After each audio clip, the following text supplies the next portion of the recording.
तो मंदिर तक पहुंच ही गए हम लोग। आइए पहनकर चप्पल कहीं भी निकाल दीजिए। तू कहाँ पहनी चप्पल निकाला?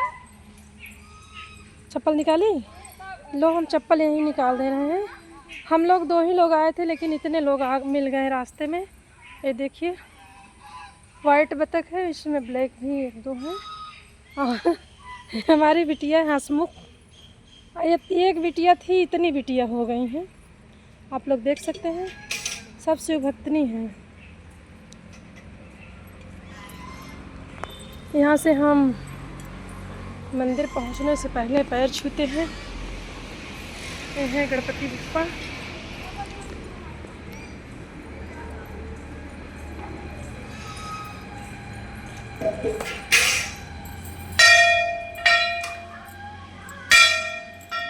जैसे कि देखिए हम मंदिर में पहुंच गए हैं, प्रवेश कर चुके हैं। और ये देखिए घंटी है, घंटी को भी बजा दिए हैं, शिव बाबा को जगा दिए हैं। भोलेनाथ जाग जाओ जाग जाओ, उठो प्रभु उठो प्रभु। और बताइए नंदी जी कैसे हो? राधे राधे नंदी जी। ये जो मुस्कान है हमारी, बहुत तेज घंटी बजा बजाकर भगवान को जगा रही है। हम भी बजा दिए हैं। ये है नंदी बाबा। और बताइए नंदी जी आप कैसे हैं?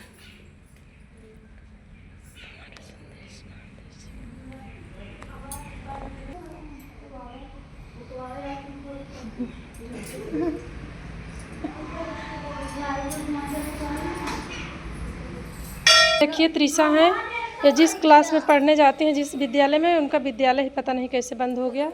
और ये भी उसी में जाते थे, ईंटा ढोते थे। इनका भी विद्यालय बंद हो गया बेचारे का। ये दोनों छात्र जो है ना, इनका सबका विद्यालय ही बंद हो गया। हर हर महादेव की जय भोलेनाथ। जैसे कि हम मंदिर तक पहुंच गए हैं, यहाँ से भी पैर छू लेते हैं भोलेनाथ का। हमको भी जगह दे दीजिए कन्याकुमारियाँ। दे रहे हो, ले लीजिए पंडित जी दे रहे। ये देखिए लोग बैठ चुके हैं, अभी हम ही नहीं जगह पाए हैं। महादेव कैसे बैठे हैं? महादेव जी थोड़ा लंबा से करके बिछाइए बेटा, सब लोग बैठ जाएं। अरे हमारी सखी भैया रही हैं, सखी वो दे दीजिए उनको, बिट्टी को। आओ इधर आओ। उनको मत दीजिए, उनको दीजिए। हम महादेव के पास पहुंच चुके हैं।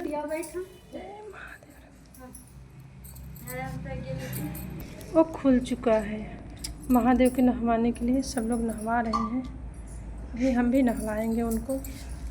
रुकिए महादेव। देखिए आप लोग, सब तैयारी हो गई है, अभी कथा करने जा रही हैं। हमारी जो सखी है कथा करने जा रही हैं। सब तैयारी हो गई है। एक गौरी भगवान है, इनको कैसे रखें?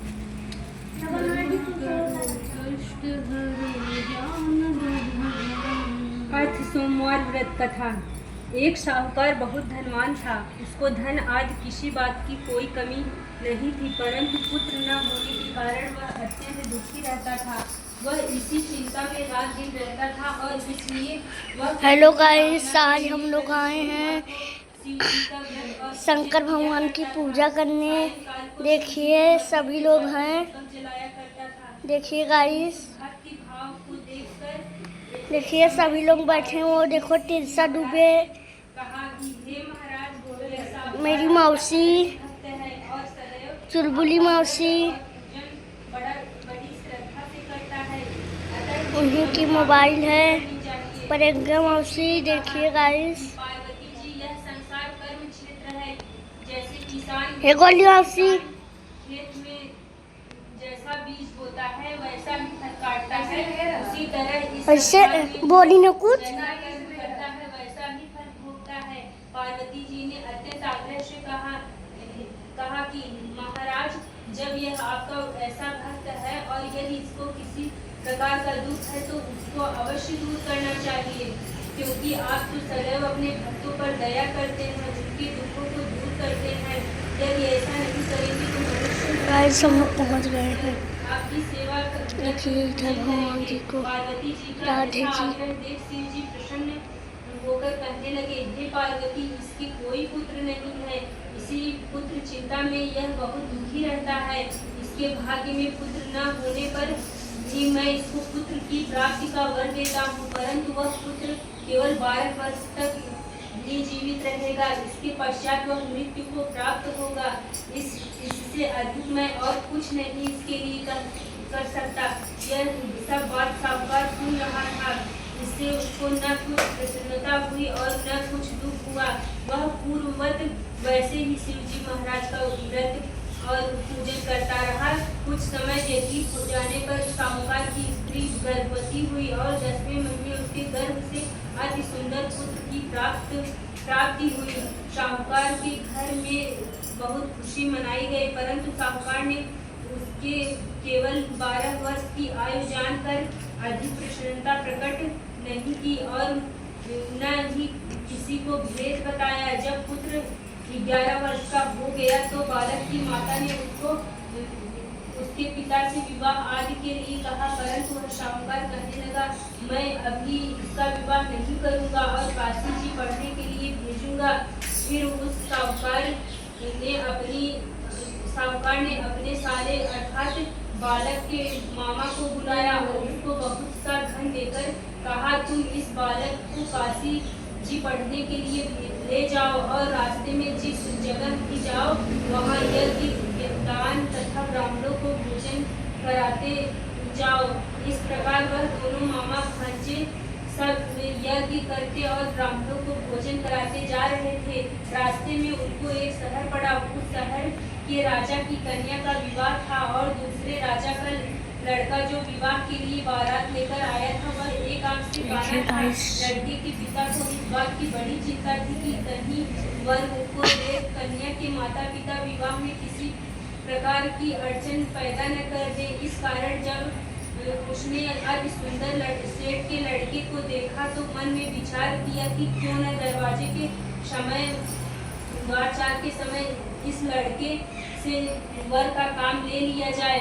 ऐसा विचार कर राजा ने उस लड़के और उसके मामा से कहा तो वह राजी हो गए और साहूकार के लड़के को स्नान आदि करा वर के कपड़े पहना तथा घोड़ी पर चढ़ा कर दरवाजे पर ले गए और बड़ी शांति से सब कार्य हो गए। अब वर के पिता ने सोचा यदि विवाह कार्य भी इसी लड़के से करा दिया जाए तो क्या बुराई है। ऐसा विचार करके मामा से कहा, यदि आप फेरों और कन्यादान का काम भी करा दे तो आपकी बड़ी कृपा होगी और हम इसके बदले में आपको बहुत सा धन देंगे। उन्होंने स्वीकार कर लिया और विवाह कार्य बहुत अच्छी तरह से हो गया। परंतु जिस समय लड़का जाने लगा तो उसने राजकुमारी की चुनरी के पल्ले पर लिख दिया कि तेरा विवाह तो मेरे साथ हुआ है, परंतु जिस राजकुमार के साथ तुमको भेजेंगे वह एक आंख से काना है और मैं तो काशी जी पढ़ने जा रहा हूँ। उस राजकुमारी ने जब अपनी चुनरी पर ऐसा लिखा पाया तो उसने राजकुमार के साथ जाने से इनकार कर दिया और कहा कि यह मेरा पति नहीं है, मेरा विवाह इसके साथ नहीं हुआ है, वह तो काशी जी पढ़ने गया है। कन्या के माता पिता ने अपनी कन्या को विदा नहीं किया और बारात वापस चली गई। उधर सेठ का लड़का और उसका मामा काशी जी पहुंच गए। वहां जाकर उन्होंने यज्ञ करते और लड़के के पढ़ना शुरू कर दिया। जब लड़के की आयु 12 वर्ष की हो गई तब एक दिन उन्होंने यज्ञ रच रखा था कि उस लड़के ने अपने मामा से कहा, मामा जी आज मेरी तबीयत कुछ ठीक नहीं है। मामा ने कहा कि अंदर जाकर सो जाओ। लड़का अंदर जाकर सो गया और थोड़ी देर में उसके प्राण निकल गए। जब उसके मामा ने आकर देखा कि वह तो मुर्दा पड़ा है तो उसको दुख हुआ और उसने सोचा कि मैं अभी रोना पीटना मचा दूंगा तो यज्ञ का कार्य अधूरा रह जाएगा। अतः उसने जल्दी से यज्ञ का कार्य समाप्त कर ब्राह्मणों के घर जाने के पश्चात रोना पीटना आरंभ कर दिया। संयोगवश उस समय शिव जी महाराज और माता पार्वती जी घर से जा रही थी। जब उन्होंने जोर जोर से रोने पीटने की आवाज़ सुनी तो पार्वती जी शिव जी को आग्रह करके उसको वापस ले गई और सुंदर लड़के को मरा हुआ देखकर कहने लगी कि महाराज यह तो उसी सेठ का लड़का है जो आपके वरदान से पैदा हुआ था। शिव जी ने कहा कि पार्वती जी इसकी आयु इतनी ही थी जो भोग चुका। पार्वती जी ने कहा कि महाराज कृपा करके इस बालक को और आयु दे, नहीं तो इसके माता पिता तड़प तड़प कर मर जाएंगे। पार्वती जी के इस प्रकार बार बार आग्रह करने पर शिव जी उसको वरदान दिया और शिव जी महाराज की कृपा से लड़का जीवित हो गया। शिव पार्वती कैलाश चले गए तब वह लड़का और उसका मामा उसी प्रकार यज्ञ कराते हुए और अपने घर की तरफ चल पड़े और रास्ते में उसी शहर में आए जहाँ पर उस लड़के का विवाह हुआ था। वहाँ पर जाकर जब उन्होंने यज्ञ आरंभ कर दिया तो लड़के के ससुर ने उसको पहचान लिया और अपने महल में लाकर उसकी बड़ी खातिर की, साथ ही बहुत सारा धन और दासियों बड़े आदर और सत्कार के साथ अपनी लड़की और जमाई को विदा किया। जब वह अपने शहर के निकट आए तो उसके मामा ने कहा कि पहले मैं तुम्हारे घर जाकर खबर कर आता हूँ। उस समय उसके माता पिता अपने घर की छत पर बैठे हुए थे और उन्होंने यह प्रण कर रखा था कि यदि हमारा पुत्र सकुशल घर आया तो राजी खुशी नीचे आ जाएंगे, नहीं तो छत से कूदकर अपने प्राण दे देंगे। इतने में उस लड़के के मामा ने आकर यह सारा समाचार दिया कि आपका पुत्र आ गया है, परंतु उनको विश्वास न आया। तब उसके मामा ने शपथ पूर्वक कहा कि आपका पुत्र अपनी पत्नी स्त्री तथा बहुत सारा धन लेकर आया है। तो उस सेठ ने बड़े आनंद के साथ उनका स्वागत किया और वह बड़ी प्रसन्नता के साथ रहने लगे। इस प्रकार जो कोई भी सोमवार का व्रत धारण करता है अथवा इस कथा को पढ़ता या सुनता है, उसके दुख दूर होकर उसकी समस्त मनोकामनाएं पूर्ण होती हैं। इस लोक में नाना प्रकार के सुख भोगकर वह अंत में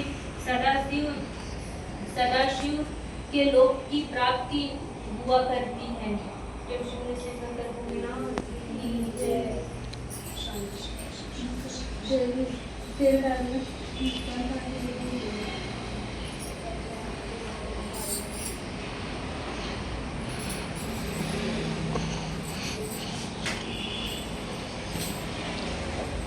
माटिक दियली बनने सिखा दी कैसे बने।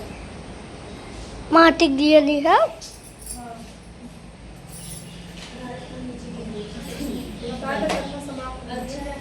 कथा समाप्त हो गई। हेलो गाइस, देखिए इन लोग पूजा कर चुकी हैं, अभी और करने लगता है। देखिए कथा समाप्त हो गई है, बाकी शुरू करने जा रहे हैं। कथा समाप्त हो चुकी है, हो गया अब गाइस। सभी लोग जाएंगे अपने घर पे कृपा करके। कर्पूर गौरम करुणा बता रहे। हेलो गाइस, इन्हें दिखाई नहीं, इन्हों सबके लिए। हेलो गाइस, देखिए ये राधे जी हैं और ये बजरंग बली हैं देश का। इनके है गोलियों से राम भगवान, सीता मैया, लक्ष्मण भगवान। देखिए गाइस, संपाद देखिए गाइस, सभी लोग खड़े हो रहे हैं। अब आरती होगा। कर्पूर गौरम करुणावतारम संसार सारम। चला ओहर चला जाए थोड़ के इहर। चलो सभी लोग अब रहेंगे। देखिए अब बहुत तेज होगा।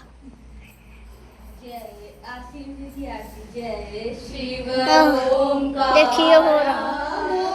जय शिव ओंकार।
गोलियों से एक गाना गाबू पावर ना होला बाबू सोना के कदर सोना राजा ने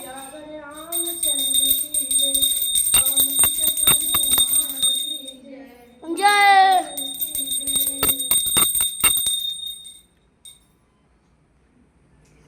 अब हम गाई सोना के कदर सोना राजा ने तो का मालूम पावर ना होला बाबू खाली जमा कैला से नहीं फर्क।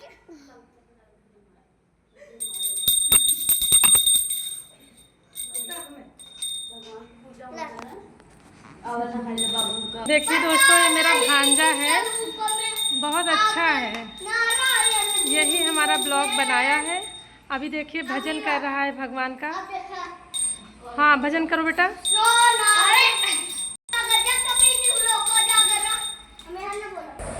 हेलो दोस्तों, हमारी मामी कटे न पाए। आओ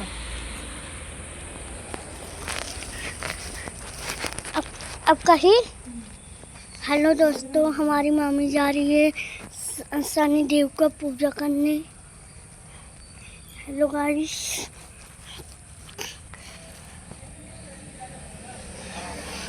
देखिए गाइस, हमारी मामी पहुंच गई है शनि देव की पूजा करने। शनि देव देखिए गाइस, शनि देव देखिए मम्मी आई है।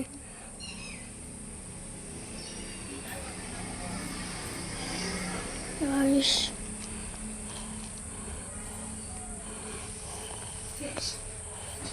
चलो, जय शनि भगवान की जय। जय शनि भगवान की जय। ये देखिए हमारा भांजा है। आपका नाम क्या है बेटा? रुद्र मिश्रा है। ये हमारा ब्लॉग बनाए हैं आज। हम सारा मंदिर घूम लिए हैं। अभी गणपति बप्पा के पास जा रहे हैं। हम यही मंदिर पे आते हैं दर्शन करने। अभी गणेश भगवान के पास जा रहे हैं। जय गणेश भगवान रक्षा करिए।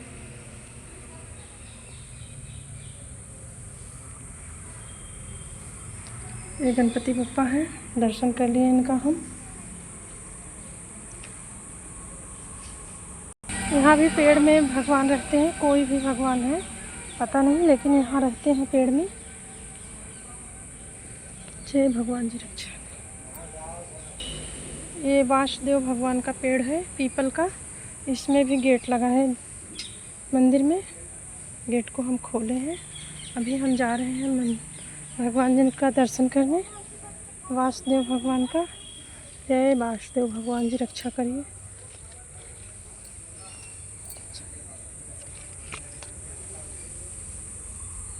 यहाँ बगल में पोखरा है बहुत बड़ा। ये धर्मशाला है मंदिर का, जिसे कोई रुकने के लिए आता है तो यहाँ रुकता भी है। और ये तो आप सब देखे ही हैं शुरुआत वीडियो में। बत्तख है, वो छोटा बच्चा है उसका, बाबू। और ये बरगद भगवान जी है। ये जो बरगद का पेड़ है, बहुत बड़ा पेड़ है। इसमें जो भी भगवान रहते हैं, लेकिन रहते हैं बरगद के पेड़ में। कौन से भगवान रहते हैं वही हैं। यहाँ से हम जा रहे हैं मेन मंदिर में। ये तुलसी का चौरा है। यहाँ तुलसी मैया इतने ऊपर बैठी हैं। और फिर से यहीं से शुरुआत किए हैं जाने के लिए मंदिर में। रुकर लाई हाँ, रुका रहे ही। आप सबसे प्रणाम करती हूँ। हर हर महादेव। मेरा ब्लॉग यहीं तक था। अब मैं ब्लॉग समाप्त करती हूँ। उसका बंद बंद करती। हाँ, हमारा ब्लॉग यहीं पर समाप्त होता है। मिलते हैं नेक्स्ट और एक ब्लॉग।